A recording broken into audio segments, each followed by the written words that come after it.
والله الخالق البارئ المصور له الأسماء الحسنى. اعوذ باللہ من الشیطان الرجیم. بسم اللہ الرحمن الرحیم. مولا صلی وسلم دائما ابدا علی حبیبک خیر الخلق کلہم. یا ربی بالمصطفیٰ بلغ مقاصدنا واغفر لنا ما مضى واسع الکرم. معزز ناظرین و سامعین کرام اور عزیز بچوں، السلام علیکم ورحمۃ اللہ تعالی وبرکاتہ.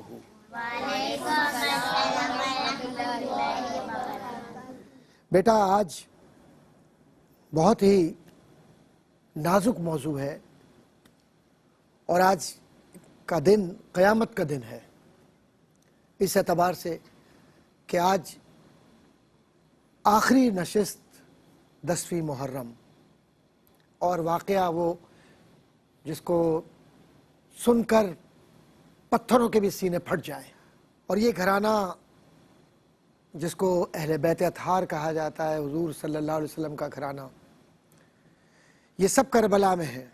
اور کربلا میں ایسی قیامت کہ شدید ترین گرمی، موسم ناموافق، پانی نہ وضو کے لیے نہ پینے کے لیے،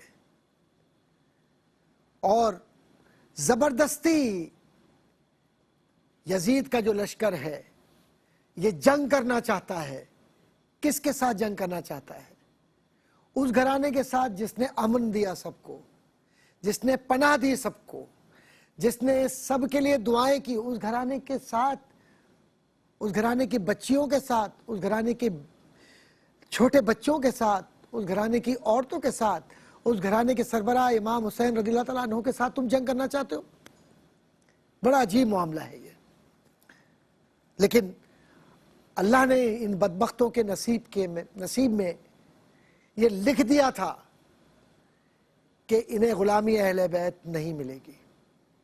پھر نہیں ملی، کیونکہ دنیا کے لالچ نے انہیں اندھا کر دیا تھا. یہ کسی بھی طور پر اس بات کے لیے تیار نہیں تھے کہ یہ امام عالی مقام رضی اللہ تعالیٰ عنہ کی بات کو مان لیں. امام حسین رضی اللہ تعالیٰ عنہ نے یہاں پر کیا کیا؟ آپ لوگ غور سے سنیے میری بات کو کہ کیا کیا. امام حسین رضی اللہ تعالیٰ عنہ نے سب سے پہلے یزید کے لشکر کو کھڑے ہو کر مخاطب ہو کر یہ کہا کہ حمد و ثنا کے بعد، یعنی اللہ کے حمد کے بعد اور نعت کے بعد، یعنی درود کے بعد، یہ کہا کہ لوگوں، کیا تمہیں نہیں پتا کہ میں کون ہوں؟ میں نواسہ رسول ہوں، یعنی رسول اللہ صلی اللہ علیہ وسلم کی بیٹی کا بیٹا ہوں. میں اس گھرانے سے ہوں جہاں دین نازل ہوا، قرآن اترا. کیا لوگوں، تم لوگوں نے مجھے کبھی اللہ کے حکم کے خلاف دیکھا ہے؟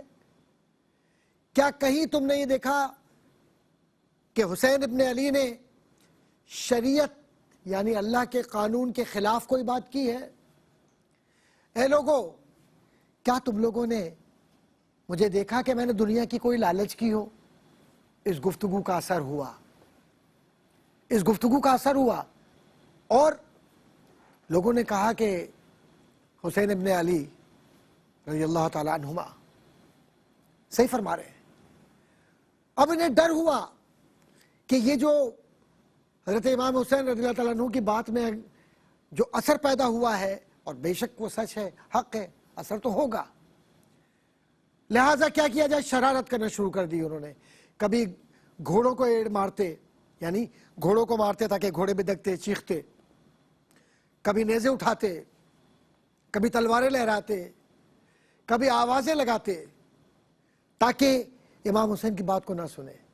قصہ مختصر یہ کہ یہ میدان کربلا کا، یہ آزمائش کا میدان تھا، قیامت کا میدان تھا، جس میں زبردستی جنگ اس گھرانے کے اوپر تھوپ دی گئی، اور یہ کوشش کی کہ کسی طرح سے یہ گھرانہ اپنے آپ کو یزید کے حوالے کر دے. اللہ اکبر. پانی لینے کے لیے پانی نہیں تھا، آپ پانی لینے کے لیے حضرت عباس رضی اللہ تعالیٰ عنہ آپ پہنچے مشکیزہ ساتھ میں، اور کہہ بھی رہے ہیں کہ میں لڑنے کے لیے نہیں آیا ہوں، میں بچوں کے لیے پانی لینے کے لیے آیا ہوں۔ لیکن ان بدبختوں کا رویہ دیکھیں، ان اشقیاء کا، ان کے دلوں کو اللہ تعالیٰ نے ایسی مہر لگا دی تھی کہ انہیں نہ چہرے رسول نظر آ رہا تھا وہاں پر، نہ قرآن نظر آ رہا تھا، نہ کلمہ نظر آ رہا تھا، نہ اذان نظر آ رہی تھی، نہ حسین نظر آ رہے تھے، نہ وہاں پر عورتیں اور بچے خانوادہ رسالت کے نظر آ رہے تھے۔ جس طرح سے بھی حضرت عباس رضی اللہ تعالیٰ عنہ پانی تک پہنچے، مشکیزہ بھرا، ایک بازو شہید کر دیا، دوسرا بازو شہید کر دیا، جس قیامت کے ساتھ وہ پانی لے کر اور اس کے بعد وہ اب نکلے ہیں، اور جس طریقے سے انہوں نے نیزے پھینکے ہیں اور اس میں جا کر اس مشکیزے میں نیزے لگے ہیں اور پانی اللہ اکبر بہہ گیا۔ دشمنی کا عالم دیکھیں، قیامت کے لمحات ہیں۔ اسی طریقے سے 10 محرم، 9 محرم، 10 محرم، 7 محرم سے قیامت شروع ہوتی ہے، اور 10 محرم میں ایک ایک کر کے حضور کے ہم شکل حضرت علی اکبر رضی اللہ تعالیٰ عنہ وہ بھی شہید ہو جاتے ہیں۔ اسی طریقے سے تمام گھرانے کے لوگ بھی شہید ہوتے ہیں۔ آخر میں بالکل اس گھرانے کے سربراہ حضرت امام حسین رضی اللہ تعالیٰ عنہ تیار ہوتے ہیں، پھر جاتے ہیں، جا کر خطبہ دیتے ہیں، لوگوں کو بتاتے ہیں، لیکن ان کی سمجھ میں کوئی بات نہیں آتی۔ ان کے دماغوں پر تو ایک بات سوار ہے کہ صرف دنیا چاہیے، انہیں حسین سے کیا لینا دینا، حسین تو جنت دے رہے ہیں، جنت کی طرف بلا رہے ہیں، انہیں جنت تو نہیں چاہیے، انہیں تو دنیا چاہیے۔ حضرت امام علی مقام رضی اللہ تعالیٰ عنہ کے گھرانے کے قیامت خیز لمحات ہیں یہ، جس میں حضرت علی اصغر رضی اللہ تعالیٰ عنہ 6 ماہ کے چھوٹے بچے تھے، وہ کیسے شہید ہوتے ہیں کہ کسی بدبخت نے، بد نصیب خبیث شخص نے تیر کھینچا، اور کھینچ کر جو مارا ہے تو اس بچے کے گلے میں پیوست ہو گیا۔ سوچیں کہ یہ قیامت کے لمحات جس میں انسان بیان نہیں کر سکتا اس واقعے کو۔ آج دنیا یہ کہتی ہے کہ انسانوں سے محبت کرو، وہ لمحات جو کربلا کے لمحات ہیں ان کو بیان کرنے کے لیے الفاظ ہی نہیں ہے ہی نہیں، کوئی لفظ ہی نہیں بنا کر والا کا بیان کرنے کے لیے، کوئی بیان ہی نہیں کر سکتا کربلا کو۔ حضرت امام علیہ السلام تنہا ہے، حضرت عباس شہید ہو گئے، حضرت علی اکبر شہید ہو گئے، ایک ایک کر کے گھر کا سارا خانوادہ سب کی لاشوں کو اٹھا رہے ہیں، آسمان کی طرف نگاہ اٹھا کر کہتے ہیں اللہ تو گواہ رہنا کہ حسین نے تیری بارگاہ میں یہ نذرانہ پیش کیا ہے۔ بچوں، یہ جو واقعہ جو ہم سن رہے ہیں یہ کوئی واقعہ نہیں ہے، یہ تکلیف کے لمحات ہیں، یہ دکھ کے لمحات ہیں۔ یزید ایک علامت ہے گمراہی کی، برائی کی، خرابی کی، جھوٹ کی، نفرت کی، فسق و فجور کی، اور یزید نے جو کچھ بھی کیا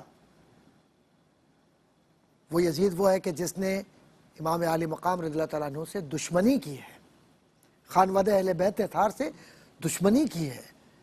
حضرت امام یہ فرماتے ہیں کہ کیا تمہیں کوئی مجھ سے دشمنی ہے، تمہیں کوئی مجھ سے تکلیف پہنچی ہے تو بتاؤ۔ تو تکلیف کوئی تھی نہیں، تکلیف تو یہ تھی کہ یزید کو غلط کام کرنے کے لیے امام علی مقام رضی اللہ تعالیٰ عنہ کیوں نہیں اجازت دے رہے، اصل معاملہ یہ تھا۔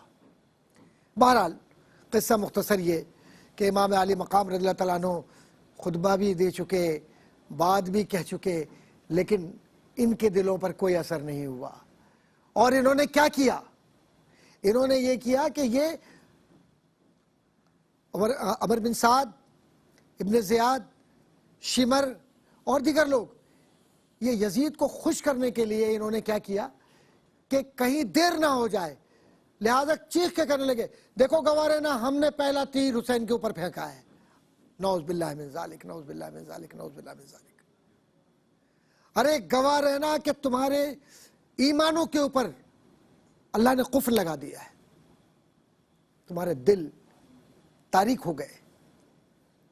امام علی مقام رضی اللہ تعالیٰ عنہ میدان میں جاتے ہیں، اللہ کی حمد و ثنا کرتے ہیں، اور قصہ مختصر یہ کہ اللہ کی بارگاہ میں اپنے آپ کو پیش کرتے ہیں، اور جس طریقے سے حضرت امام علی مقام رضی اللہ تعالیٰ عنہ میدان کربلا میں ہیں، کوئی بھی ساتھ نہیں ہے، بظاہر کوئی بھی ساتھ نہیں ہے، تنہا ہے، لیکن اللہ اس کے نبی صلی اللہ علیہ وسلم ساتھ ہے۔ اللہ آسمانوں سے مشاہدہ فرما رہا ہے، وَلَا تَقُولُوا لِمَن يُقْتَلُ فِي سَبِيلِ اللَّهِ أَمْوَاتٌ، اے لوگوں جو اللہ کی راہ میں شہید ہو جاتے ہیں انہیں مردہ مت کہو، وہ اللہ کے نزدیک زندہ ہے۔ اور کیسے زندہ ہے؟ اللہ ان کو رزق بھی دیتا ہے۔ اللہ ان کے ناموں کو زندہ کیسے رکھتا ہے؟ حسین کی صورت میں، شہدائے کربلا کی صورت میں اللہ نے زندہ رکھا۔